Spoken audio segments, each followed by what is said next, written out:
یہ نہیں کہ اس کی عزت، اس کے ناموس سے کھلواڑ کرو، اس کی کو ذلیل کرو، اس کی عزت اور اس کی انا کو ٹھیس پہنچاؤ.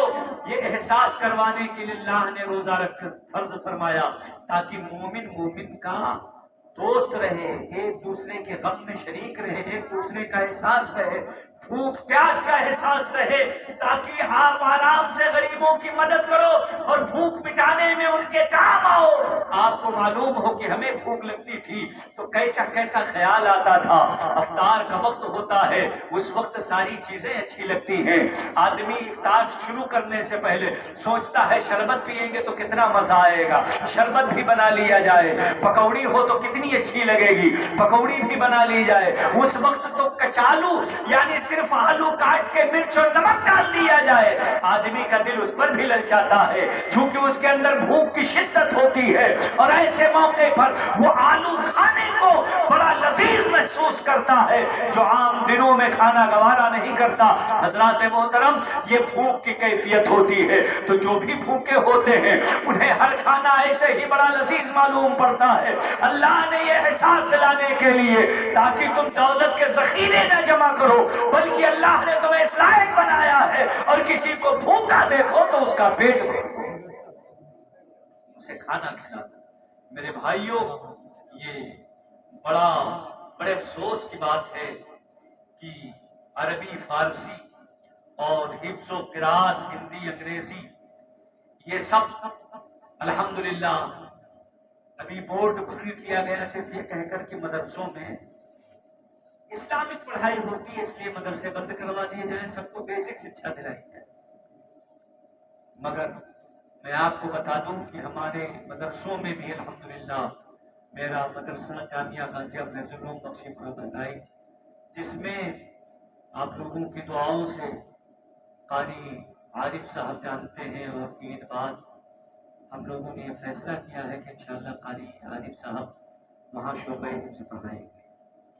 تو اس کا میں تو بہت چھوٹا موٹا ابھی مجھے اتنا تجربہ بھی نہیں، مگر اللہ نے کرم فرمایا آپ لوگوں کی دعاؤں سے کہ میں اس میں پرنسپل منتخب ہوں اور پرنسپل بنا. ہمارے سینئر اساتذہ ہیں اس میں، ہم خود اس میں پڑھے ہوئے ہیں. قاری عارف صاحب پڑھے، مولانا منیر صاحب، یہ سب لوگ ساتھ میں پڑھتے تھے فیصل.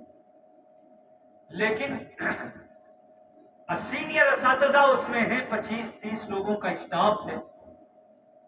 الحمدللہ 200 طلبہ تقریباً رہتے تھے. اس بار ہم نے یہ سوچا ہے کہ کم سے کم اس میں 300 بچے رکھے جائیں باہر کے پڑھنے کے. مگر آپ یہ مزاج قطعاً نہ بنائیں. میں جب سے پرنسپل بنا حضرت، اس بار میں نے کارڈ چھپوایا، پوسٹر کیلنڈر چھپوایا، تو ہم نے دیکھا کہ اس میں کارڈ وغیرہ پہ لکھا تھا کہ یہاں غریب نادار بچے رہتے ہیں، ان کے کھانے کا انتظام ہے. میں نے وہ کٹوا دیا. میں نے کہا الحمدللہ ہماری قوم کا کوئی بچہ غریب نہیں. ہمیں رسول اللہ نے ایسے طریقے اور سسٹم دیا ہے کہ ہمارے بچے وہ غریب و یتیم نہیں ہیں. رسول اللہ صلی اللہ تعالی علیہ وسلم نے سارے مسلمانوں کو ایک دوسرے کا نگراں بنایا.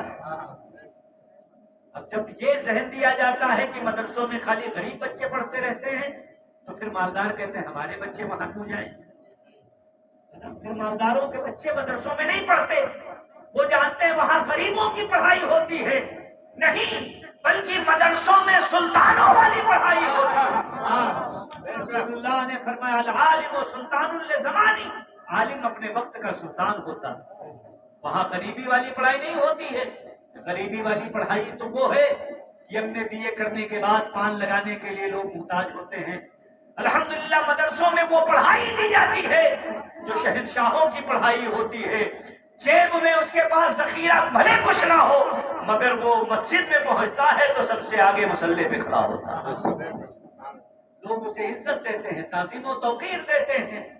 بہت بڑا مالدار رئیس، کبیر امیر ہو، بادشاہ زمانہ ہو، مگر جب وہ مصلی پر پہنچے گا قوم اس کے ابتدا میں نماز نہیں پڑھے گی.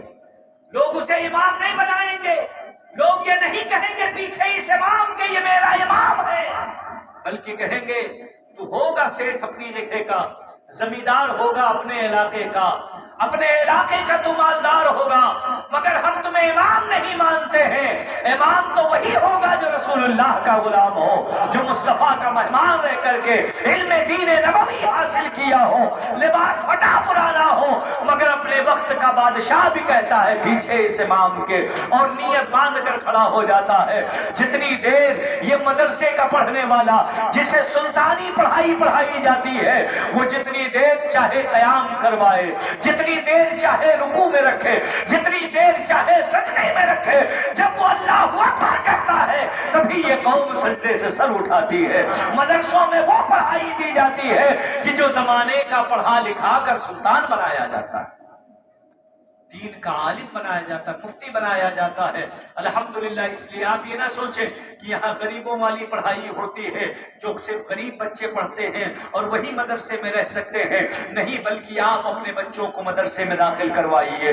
اور الحمدللہ ہمارے مدرسے میں ہندی کا بھی پڑھائی ہوتی ہے، انگریزی بھی پڑھائی جاتی ہے، حساب بھی پڑھایا جاتا ہے، سائنس اور جغرافیہ بھی پڑھایا جاتا ہے، اس کے باضابطہ ماسٹر رکھے گئے ہیں۔ ہم یہ چاہتے ہیں کہ ہماری قوم کے بچے نہ عصری تعلیم میں پیچھے رہے، نہ مذہبی تعلیم میں پیچھے رہے، انہیں دنیاوی تعلیم بھی حاصل ہو جائے اور ساتھ ہی ساتھ انہیں دین کی سمجھ بھی آ جائے۔ اب دین کی سمجھ تمام مسلمانوں کے لیے ضروری ہے، چاہے وہ غریب ہو چاہے وہ امیر۔ ہاں، یہ اور بات ہے کہ ہم مہمانوں ابن رسول کے لیے کھانے کا انتظام کرتے ہیں۔ جو وہاں بچے ہیں وہ مہمان رسول ہیں، انہیں مفلس، کنگال، غریب، محتاج، لاچار نہیں ہم سمجھتے، بلکہ ہم یہ کہتے ہیں کہ یہ رسول اللہ کے مہمان ہیں۔ ہم ان کے لیے کھانے کا انتظام کرتے ہیں۔ اب جو بھی مہمان ہو، رسول اللہ کا مہمان ہے، امیر ہے، وہ بھی دسترخوان پر کھائے، غریب ہے وہ بھی دسترخوان پر کھائے، ہے کہ نہیں؟ مہمان آتا ہے کیسا بھی ہو، ایسا تو نہیں آپ کہتے ہیں آپ مالدار ہیں تو آپ کے لیے ہمارے یہاں کھانا نہیں ہے۔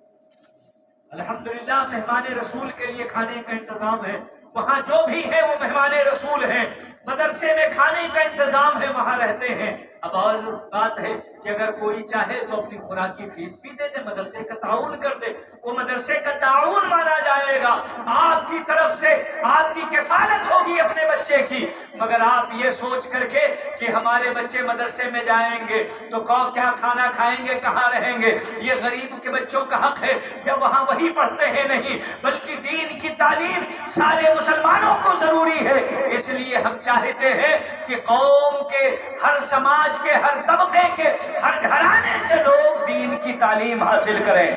کیا صرف غریبوں کو ضرورت ہے کہ جب وہ قبر میں اتر جائے تو ان کا بیٹا ان کی نماز جنازہ پڑھائے یا فاتحہ پڑھے یا قرآن پڑھے اور ان کے لیے ایصال ثواب کرے؟ کیا مسلمان امیروں کو ضرورت نہیں بلکہ قبر میں سب کو ثواب کی ضرورت ہے؟ اس لیے میں چاہتا ہوں ہمارے قوم کا ایک ایک بچہ سب حافظ قرآن بنے، سب قاری قرآن بنے اور سب اپنے والدین کے لیے بخشش کا سرمایہ اور ذریعہ بنے۔ اس لیے میرے بھائیوں، آپ اپنے بچوں کا داخلہ مدرسے میں کروائیں، دین کی تعلیم انہیں ضرور سکھائیں، دین کی تعلیم دیں، مذہب کی تعلیم دیں، قرآن و حدیث کی تعلیم دیں، عربی فارسی کی تعلیم دیں، اور ساتھ ہی ہماری ذمہ داری ہے آپ داخلہ کروائیں گے، آپ اپنے بچے کو لائیں، اس وقت ٹیسٹ کروائیں، اور جب ہم پڑھا کے آپ کے حوالے کریں گے اس وقت ٹیسٹ لیں۔ ہماری یہ ذمہ داری ہے، مدرسے میں لانا آپ کا کام ہے، انہیں پڑھانا ہمارا کام ہے۔ یہ قوم کی امانت ہے، آپ کی امانت ہے، ہمارے پاس جو آئیں انشاءاللہ ہم اس کے لیے غفلت نہیں برتیں گے، انہیں ہندی بھی پڑھائیں گے، انہیں انگریزی بھی پڑھائیں گے، اس لیے کہ وہ قوم سماج کے بچے ہیں، ہمارے بچے ہیں، آپ کے بچے ہیں، وہ صرف نجی آپ ہی کی نہیں بلکہ وہ ہماری قوم کا مستقبل ہے۔ اس لیے انشاءاللہ تعالی آپ سے گزارش بھی ہے تعاون کے لیے کہ مدرسے کا تعاون کریں، خیال رکھیں، جب بھی آپ سے خدمت